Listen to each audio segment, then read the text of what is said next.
Comenzamos. En Argentina, el juez Julián Ercolini ha procesado por presunta asociación ilícita a la expresidenta Cristina Fernández de Kirchner. El letrado asimismo ordenó un embargo por unos 10.000 millones de pesos, alrededor de 664 millones de dólares contra la mandataria. A la exmandataria se le acusa también por supuestamente direccionar las obras públicas de viales al grupo austral encabezado por Lázaro Báez, hombre cercano al expresidente Néstor Kirchner. También Fernández fue procesada por administración fraudulenta agravada. El magistrado ha procesado también al exministro de Planificación Julio De Vido, al exfuncionario José López y al mismo Lázaro Báez, que desde hace meses se encuentra en prisión preventiva por otra causa.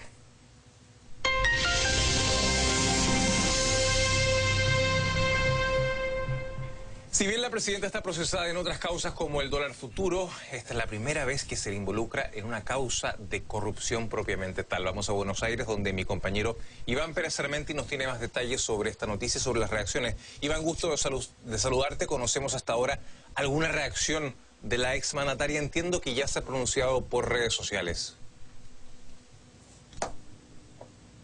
Así es, José Manuel, muy buenas tardes. Y como bien decías, este es el primer procesamiento, son los primeros cargos formales en contra de la expresidenta Cristina Fernández de Kirchner, una causa por supuesta corrupción.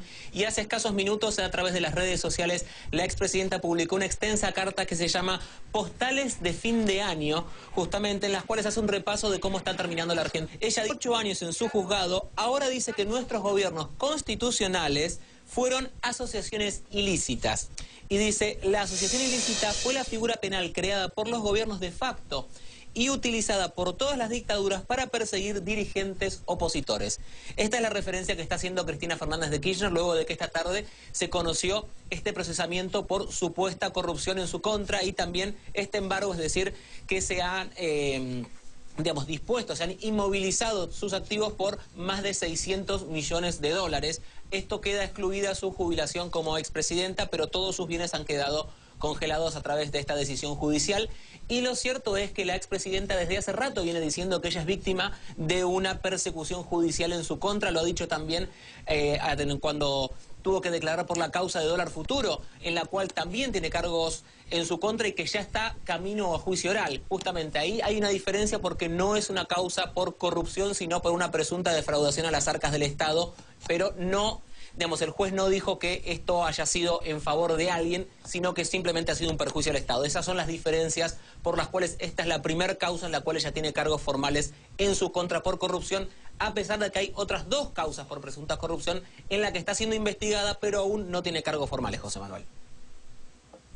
Hacemos otro tema, Iván. El plan de blanqueo de capitales que ha sido impulsado por el gobierno del presidente Mauricio Macri y aprobado por el Congreso argentino este año alcanzó este lunes los 90.000 millones de dólares, según dijo el ministro de Hacienda o de Finanzas saliente Alfonso Prat-Gay en su última rueda de prensa en el cargo. Entiendo que es el blanqueo más exitoso de la región. Las autoridades tenían una meta bastante menos ambiciosa y la verdad es que 90.000 millones de dólares le vienen muy bien a la economía argentina, que este año no ha pasado necesariamente por un buen momento.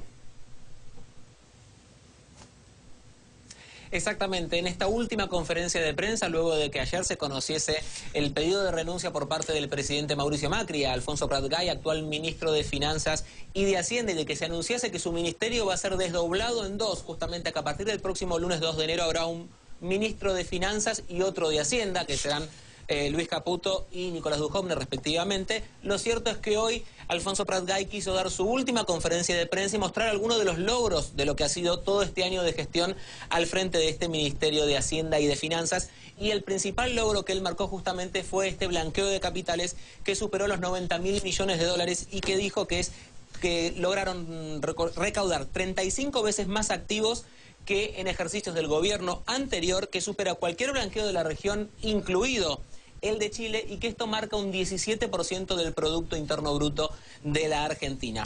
Justamente estos fueron algunos de los datos que él dio y después tuvo que dar algunas explicaciones a la prensa de por qué finalmente él estaba dando un paso al costado en la gestión y confirmó, tal como había dicho Marcos Peña, que esto ha sido un pedido del presidente Mauricio Macri y si bien no dio demasiadas precisiones, dijo que en realidad se trataba por una diferencia en el manejo del equipo, pero que la política era exactamente la misma y que ellos en eso estaban de acuerdo. Lo raro es que después de mostrar esto como unos varios logros, el ministro de un paso al costado. Lo que llevamos hasta el momento de activos declarados en este blanqueo supera en 5 veces, o casi 5 veces, los 19.000 millones de dólares en el caso de la otra nación hermana de Chile. Vale decir, es muy difícil referirse al blanqueo de la gestión Macri sin el calificativo contundente de que esto ha sido un éxito indiscutible. Es sin ninguna duda el blanqueo más importante de la historia argentina y está en el ranking de los blanqueos o las amnistías fiscales más importantes del mundo.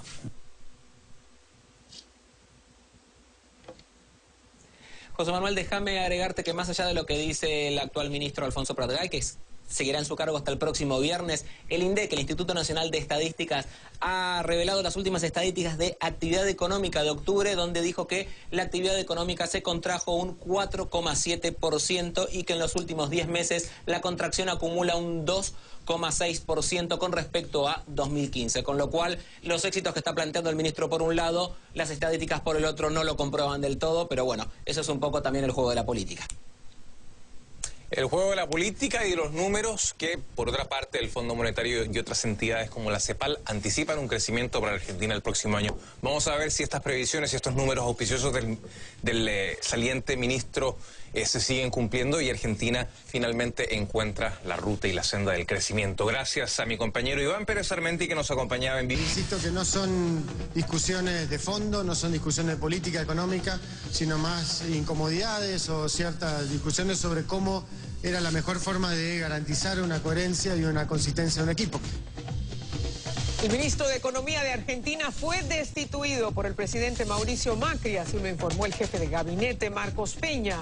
Alfonso Prat-Gay se le pidió la renuncia, aparentemente tuvo diferencias con el presidente en la integración de su equipo. Lo reemplazarán 2 ministros porque el Ministerio de Finanzas y Hacienda se dividirá en 2. 2 personas desaparecidas y centenares de evacuados es el saldo de las fuertes lluvias e inundaciones que afectaron una parte de la provincia de Buenos Aires. El temporal no solo fue político. Otras provincias como Santa Fe y Córdoba han sufrido los estragos del agua. Hay vías anegadas y varias zonas se quedaron sin energía eléctrica. El presidente argentino Mauricio Macri hizo cambios en su equipo económico. Alfonso Prat-Gay deja el Ministerio de Finanzas y Hacienda y esta cartera será reemplazada por 2 ministerios separados. Diego Laje nos cuenta. La salida de Alfonso Prat-Gay del Ministerio de Hacienda la anunció el jefe de gabinete, Marcos Peña, en conferencia de prensa.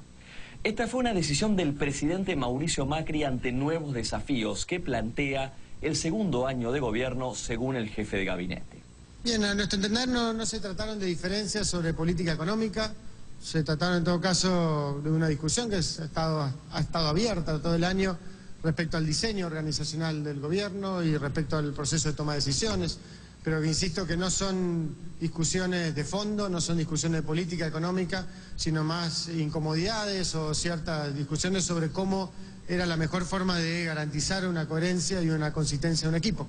Y en función de eso es que se tomó esa decisión. Por otra parte, la cartera de Prat-Gay será desdoblada en 2. Una será la de Hacienda, la segunda será la de Finanzas. Entre tanto, Nicolás Dujovne será titular del reducido portafolio de Hacienda y Luis Caputo encabezará el nuevo Ministerio de Finanzas. Alfonso Prat-Gay llegó a su puesto junto al presidente Mauricio Macri el 10 de diciembre de 2015. Durante su gestión hubo aciertos y críticas. Por un lado, se terminaron las restricciones cambiarias, se acordó el pago de deuda pendiente con los holdouts, concluyendo unos 15 años del país en default soberano, y se realizó la exteriorización de capitales, en la cual miles de argentinos informan a las autoridades sobre patrimonios no declarados. Por otro, para 2016, el Fondo Monetario Internacional prevé una contracción de la economía argentina del 1,8%. De enero a octubre de este año, la industria se contrajo un 4,9%, según datos oficiales. Y la inflación superó el 43% en los 12 meses previos a noviembre pasado. Tras el anuncio, Macri recibió a Prat Gay y ambos se mostraron ante la prensa juntos en Villa La Angostura, donde vacaciona el mandatario. Las funciones del Ministerio de Economía de la administración anterior están repartidas ahora entre 8 ministros, con Duhovne y Caputo como las últimas inclusiones. La responsabilidad de ejecución presupuestaria recaerá sobre Duhovne, un hombre que participó en equipos económicos del partido de Macri, Propuesta Republicana. Por otra parte, el financiamiento quedará en manos de Caputo, quien negoció con los holdouts como colaborador de Prat Gay en su anterior puesto de secretario de Finanzas. Estos cambios organizacionales entrarán en vigor a partir del 1 de enero de 2017, anunció el gobierno. Ante la ausencia de Prat Gay en las prolongadas negociaciones alrededor de la reforma del impuesto a las ganancias, comenzaron versiones de su alejamiento. Estas fueron desmentidas hasta el viernes pasado. Diego Laje, CNN Buenos Aires.